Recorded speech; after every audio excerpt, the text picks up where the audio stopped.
It's a shady tactic, you know. And let me tell you about that Tim Welch. I know you had like some stuff with him, but this fight exposed him as a coach. Because when your guy is winning and knocking people out, sure, you look like a fucking hero. When your fucking fighter is obviously losing the fight and he's fucking losing rounds, Tim Welch was like not wanting to hurt his feeling. Okay, good round. No, you're losing fucking 3 rounds. You got to get in his ass. You got to put this. He was afraid that he did not know how to handle his guy on that many rounds. And I thought his fucking corner work was shit. So that's what he's saying it. So he exposed himself in that. You took care of business, and Tim Welch had no answers for his fighter. What's up, y'all? Another episode of Fight Court. I'm Dean Thomas. That's my boy Ryan Quinn. And the clip you just heard is Matt Serra, my dear friend, Matt Serra on UFC Unfiltered, talking about Tim Welch and his coaching job to Sean Omalley at Noche UFC. Ryan, this is a heated topic, a heated debate. We have to get into this. We have to let the court know what we think about this subject. Okay, so Matt Serra went all in. And before you talk and before I say anything, I want to add some context to Matt Serra's character. Matt Serra is my dear friend. He's my best friend. And I don't know if there's another human being that I have more respect and admiration than Matt Serra, because he will tell you exactly what's on his chest. He will tell you like it is. And everything he said about Tim Welch right there, he would say to Tim Welch's face. I've seen Matt do things and make situations completely uncomfortable and completely confrontational, but if he feels a certain way about you or has a thought about something, he's going to tell you. And I have respect for that. I wish I was more like that. I'm not. I'm pretty good like that. You're pretty good. I'm a punk sometimes, you know, like John Jones. I'll talk all kind of shit about John Jones. He came around. I'll say, hey, John, how are you? How's the family? But Matt Serra will tell you like it is. And he just has some choice words for Tim Welch. There's a lot to really unpack on that. So I'm going to let you kind of uncover your thoughts on that first. I don't know why this is such a hot topic. I think that was a world-class coach giving his opinion on someone who's trying to be a world-class coach. You and I actually had a conversation similar to this years ago when I first really started coaching full-time. I remember you and I got Starbucks, and I was just consulting with you about how to put together my program. And the weekend prior, we had a fight where this one fighter who kept making the same mistake over and over again, made the mistake in the fight, ended up losing the fight. And the assistant coach was like, all right, we'll go back, we'll talk. And he's like, after we're in the locker room, and not the assistant coach, love him. But I was like, no, we finally got his attention on what he's doing wrong. He needs to know what he's doing. We need to talk about this right now so he knows. So, and honestly, like, UFC is real as it gets. Why are you sugarcoating it there? Of all times to sugarcoat it, you need to let your fighter know you're not being paid to be his friend. You're being paid to keep him champion of the world. You need to let him know where his faults are so he could correct that. There is nothing wrong with what Matt Serra said. In fact, I think that Tim Welch should call Matt Serra and ask him for his coaching curriculum and how he would have coached him for the rematch. No qualms here. That's it's funny because we have the same sentiment about this, and I have a lot of respect for Tim Welch. I respect him because what he did with Sean, technically coming up and getting him to the championship level, it's not easy to do, regardless of how they manage their relationship and how they manage the floor. But I will say this: it was very evident on the dynamic of their situation based on how that played out. And this couldn't have been the first time that he was kind of sugarcoating things and so on and so forth. So I'm actually going to see if I can't step in Tim Welch's shoes for a moment and add some light on this. Because from Tim Welch's perspective, I get it sometimes. When you're coaching fighters, especially at this level, you have to play psychologist, friend, confidant, babysitter. And sometimes, and Tim was like, oh, I know how to talk to my fighter. But that's what it is. It's like all throughout his career in his camp, he was probably babying him in some way and trying to keep the energy positive. And sometimes we confuse reality with just going, oh, we can't have negativity in the camp. He's just a hater. We got to get rid of him because he's negative. So we need positivity. So when somebody's telling you the truth, it's like, no, we got to get rid of him. He's a hater. And this happens all the time in camps. Oh, he's a hater. He's so negative all the time. We only need positivity. Fighters are so fucking soft.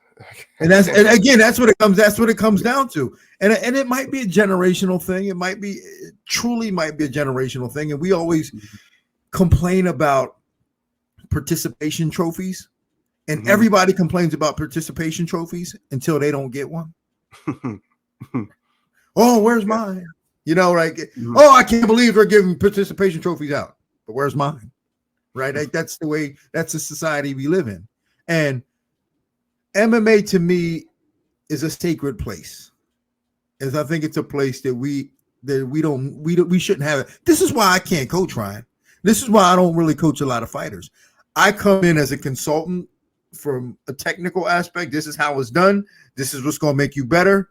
It's your job to go out and perform. If you don't want it, that's on you, not on me. That's why the last time I got heated in a corner was Tyron Woodley when he lost to Kamaru Usman. And I got heated, man. I got heated. I was like, yo, what? I was like, dog, you had me out in camp for months to deliver this bullshit? I was heated. And people gave me a lot of props for that, for speaking to him that way. But that was the last time I did it. Nowadays, I'm kind of like, man, this is what you gonna do? All right, well, you gotta look at yourself in the mirror. I'm gonna be fine if you lose. But you gotta look at yourself. And this is why I don't think of myself as a coach no more. I can't take it. I'm not like Eric Nixon. Yeah, I'm not like Eric Nixon and Safe Saud. They get in their fighters' asses. I don't do it. I'm gonna flip it on you real quick, then we'll go back to this. So, what were the adjustments you wanted Woodley to make in that fight? Anything other than what he was doing. No, like the game plan in that fight was to go forward and walk Usman down. You know, have Usman moving around and backing up. Usman doesn't change directions well. Like, he started having knee problems back then, and he doesn't change directions well. So the idea was to get him going backwards so that he had to come forward and shoot. But Tyron went backwards and allowed Usman to dictate. Again, I don't. I always felt that if Tyron learned how to stand his ground and just move his head, that would have been enough. Because sometimes standing your ground is going forward. I always felt if you learn how to do that a little bit. Anyway, we'll go back to it. Tim Welch, you're on the spot right now, not Tyron. Yeah, well, and that's the thing. And it's easy to criticize after the fact and when it's over, so on and so forth. But I've been there, Tim. I've been there. I know what it's like. I know what it's like dealing with. And I'm not even dealing with a fighter at that level right now, right? Somebody who's that popular, that hot, who's probably has to have it his way all the time. And that's what happens, man, is that these fighters, they paying the bills, they paying the coaches, they paying the sparring partners, so when he show up one day and go, man, my wrist hurts. Tim Welch like, come on, man, you could. Oh, why are you being negative? I gotta be healthier. You know what, Sean, you're right. Come on, buddy. You know, he did say something in the fight too. He said, like, we're almost through this or something like that. He said, like, we're almost through this. Yeah. And it makes me wonder. I know, like, the hip injury and stuff, you know, how severe was it? Maybe they were just showing up. But I don't know. I still don't think he gets a pass on that. You know, you showed up here to fight. You know, you showed up here to work. You got to put that work in. This is what we came here for. That's how I look at it. Matt Serra, innocent. Yeah, Matt Serra, innocent. Matt Serra. That's what we should do on here. We should hand out, when we hand out guilty verdicts, we should just make up some bullshit punishment. Nah, I thought Matt went in on that, and I can't stress enough how much I know Matt would have told that to Tim. Like, for me, I would say that shit here, but when Tim come around, I'm like, "What's up, Tim? Man, how's everything? Hey, man, everything going good with camp?" You know, like I'm not going. But Matt would be like, "Yo, dude, you were exposed. and he got, I mean, I'm not saying Tim was exposed as a coach. I think their relationship from coach to athlete was exposed. And then after the fact, when Sean Omalley comes out and says, I won rounds 1, 3, and 5, and they're going over it. I mean, that's completely ridiculous. And then they're all co-signing off on that, which to me, yeah, they're all watching it. Yeah, it further makes that relationship more unrealistic. Mm-hmm. Makes that idea unrealistic. It reminds me of like a posse in a movie, like Bradley Cooper's friends in Wedding Crashers that followed him around. Like, it's just, there's one ringleader and then they were like, yeah. Yeah. And that's another thing too with fighters. Fighters are so funny, man. And Ryan, you know this as well as I do. They always complain about participation trophies until they don't get one. Mm-hmm.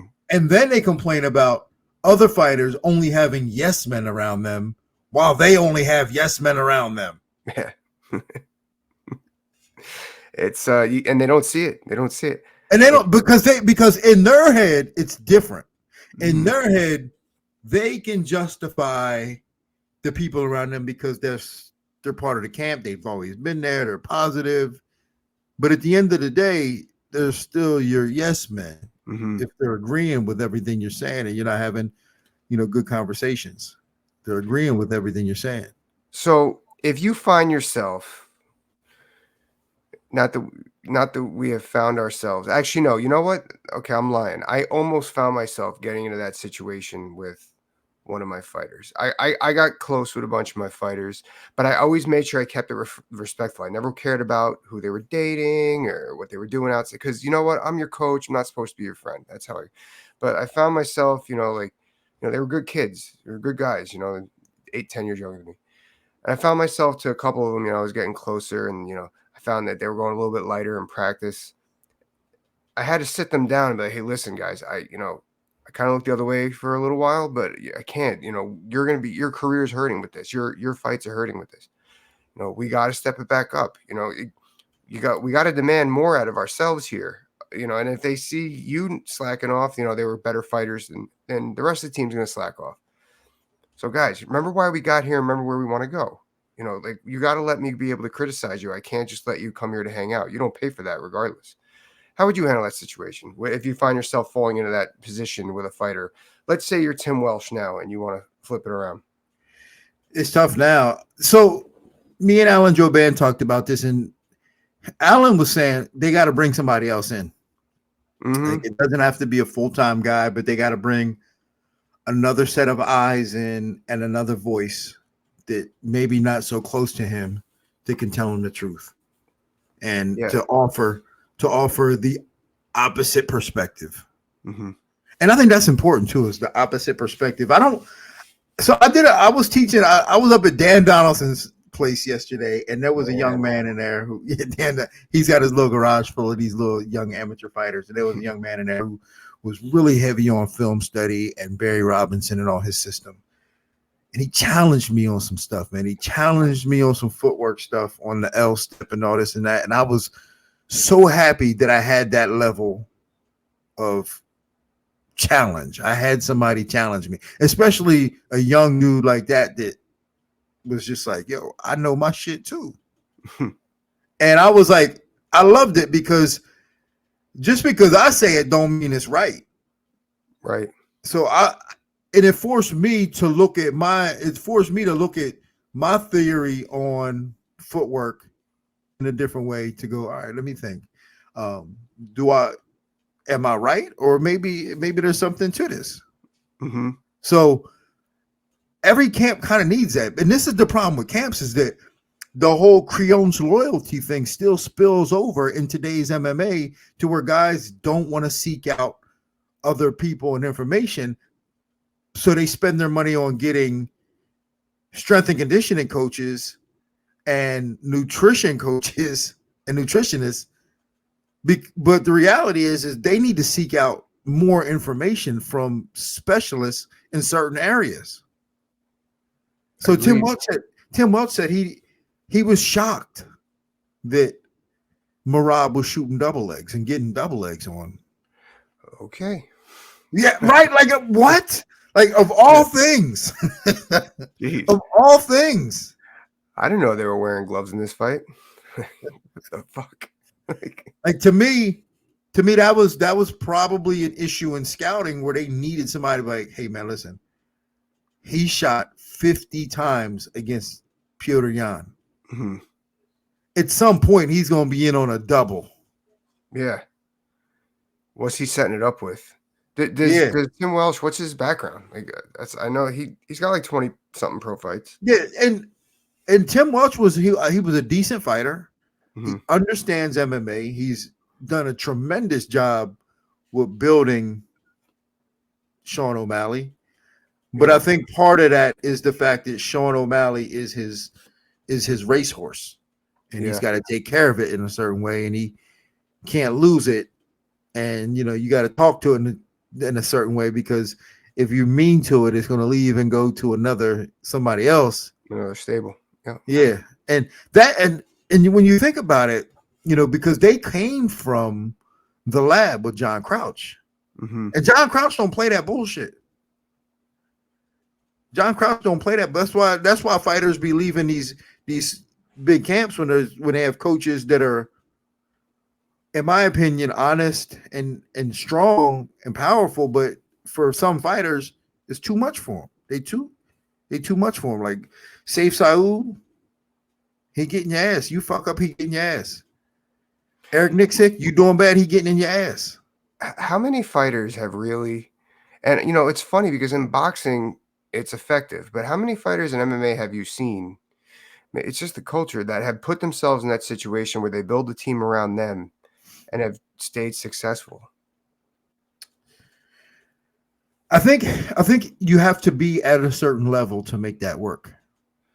But how many? You can name somebody that it's worked for. They built the team around them that made it work. Yeah. Probably, I think Ilya Taporia has done it. Okay. From what I understand, that's how he operates. All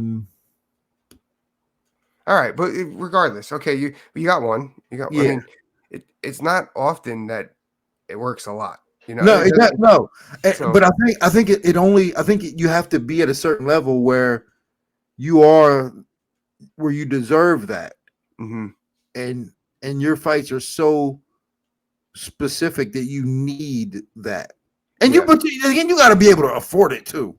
That's the other thing. You know what I mean? Yeah. Like no one can really afford that. Like I think if you could afford it, it probably would work. Like if you could really afford the best guys, it probably really would work. But no one can really afford that. Mm-hmm. Yeah, it's a lot. It's a lot. But for Sean, I think that he's got to go back. Well, I don't even necessarily think going back to the drawing board is the answer for Sean. I think just being honest with himself and some self-actualization to go, man, I lost this fight. Yeah. And I lost this fight, and I needed a corner that could tell me that I was losing the fight. So, guys, I need you. I'm sorry for making you baby me all these years. I need you to tell me what's up. Mm-hmm. And we got to flip the switch right now and not watch this fight on YouTube and make up winning rounds. Yeah, I won rounds 1, 3, and 5. Like why? Like I remember watching that first round and thinking when it was over, thinking, "Damn, this is too easy for Merab." Yeah. Like, what? Yeah. I was like, "Is Sean even here?" So I fell asleep. And then I woke up and oh shit, put on the first round, and I looked at my phone and I saw the decision, and I'm like, oh. And then after round 3, I was like, well, I know how this fight's like, like I already knew there was a shutout. Like, it didn't matter. So it was shit. Yeah, that's really, it's really discouraging that he feels that way, because I really liked, granted, I'm not the hair, that's not me, but I thought he was good for the sport. I think he's good for the sport. And, he's doing right by with his money and stuff like that. He's putting into like investment real estate and stuff like that. And I think stuff like that is good for these athletes to see what to do to take care of themselves for later. But I don't want to see a guy making excuses and making shit up, they're not true with himself either. So I hope he flips that around. Well, I'm glad that he's doing that too, because I made a little bit of money. I'm opening up a record label. I got one record label coming out. Oh shit! Yep. And I just bought rims. You did? On my new car, some spinners, So I'm doing real good with my money. I'm just What kidding. I did with my money, I bought this T-shirt. That's what you got that free ass Coconut Creek T-shirt. That was my Christmas shopping every year. I just went in the back room. Primo, hook it up. Yeah, exactly. So in other news, speaking of takedowns, another coach that don't take no shit. Like the dudes in the big gyms don't take no shit. They don't have time for that. John Wood. Damn, I lost his name for a minute. John Wood from Syndicate. He's coaching Khalil Roundtree. Thinks that Alex Pereira is going to shoot a takedown on Khalil Roundtree. What do you think? Do you think Alex Pereira shoots a takedown on Khalil Roundtree? Only if he gets bored. I don't see it happening. I think that the way the style of the fight, it doesn't make sense for Alex to try to set up a takedown. His level change for takedowns isn't all that good against a striker like Khalil. He just puts himself in too much danger for not having good takedowns. I think that because of the striker Khalil is, I think that typical Alex creating angles and just counter strikes, counter hooks, counters 3-2s is the way to go. Try to have kicks to slow him down. Like the style just doesn't make sense to start experimenting with that. Now, if the fight is like 2-1 in round 4, maybe. But why? I don't see it happening unless he's saying like Alex is losing and then Alex is going for a takedown to switch the game plan up. But it just doesn't make sense. It doesn't make sense. I don't know. I don't think Alex shoots a takedown either. I do know that. That's what I'm leaning towards that. Alex doesn't shoot a takedown. I don't think either of them shoots a takedown. I just have this feeling that Khalil Roundtree is going to win. Do you? I do. I don't know why. I just feel like Khalil Roundtree has that ability to win against anybody, even though he might not be better than you.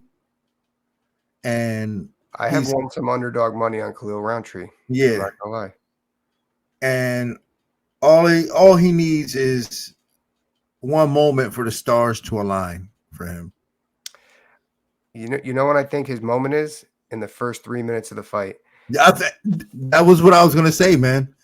I was thinking like Khalil Roundtree comes out and he's southpaw, so the calf kick's not going to be as effective. Mm-hmm. And Khalil Roundtree I don't know how long his arms are, but I just see him like throwing a good shot and dazing Alex, and then Alex getting a little wobbly, and then Khalil just closing the door, just sealing the deal and becoming the world champ. And then we have a new unpopular champ in the UFC. Nah, a turnaround rematch sounds that's attractive. If you want to see that. Yeah. And so it's not the worst possible outcome for Khalil Roundtree to win, because we get a rematch in which I think Alex wins in the rematch. He's a little more cautious and fights a little bit better of a fight. But I just have this feeling that, I know Alex trains all the time. I know him and Plenio, they be traveling the world. They be in all these different countries training and everything. But I just have this feeling that Khalil, the stars just align for people sometimes. Like the universe just says, dog, I got you. Just show up and I'll take care of the rest. And I just have that feeling that this is one of those fights that Khalil Roundtree gets his moment. He has his moment after everything that he's been through. He's had some losses. He's had some very emotional moments in front of the world with the UFC. And I feel like this is the time that he's going to have his moment and be a world champ. It's not going to last long, but he will touch gold. That's just what I feel on this. Well, you know about upsets with Matt Serra, so that's what I'm saying. You know what's sad? Very similar to that. I feel like MMA today forgets about that upset, and that is the greatest upset in MMA, maybe sports history. I feel like MMA fans today forget about Matt Serra knocking out George St. Pierre in the first round. Mm-hmm. It's sad. When was the last time you heard of an MMA fan bring that up? It doesn't happen. Like most people don't even realize that Matt Serra was a fighter. Yeah, I know, let alone world champion. But such a world champion that knocked out the greatest welterweight of all time in the first round after winning a reality show to get a spot to fight for the title. Yeah. And that, I remember that was Randy Couture's first wrong pick when he got in the booth. I remember that was his first wrong pick. He said, George St. Pierre is too much for Matt Serra. It's an easy pick to make. I mean, I don't even remember what the odds were. I'm sure we can look that up, but it was an easy pick. I mean, outside of Matt Serra and Ray Longo, who else had Matt Serra winning that fight? Not me.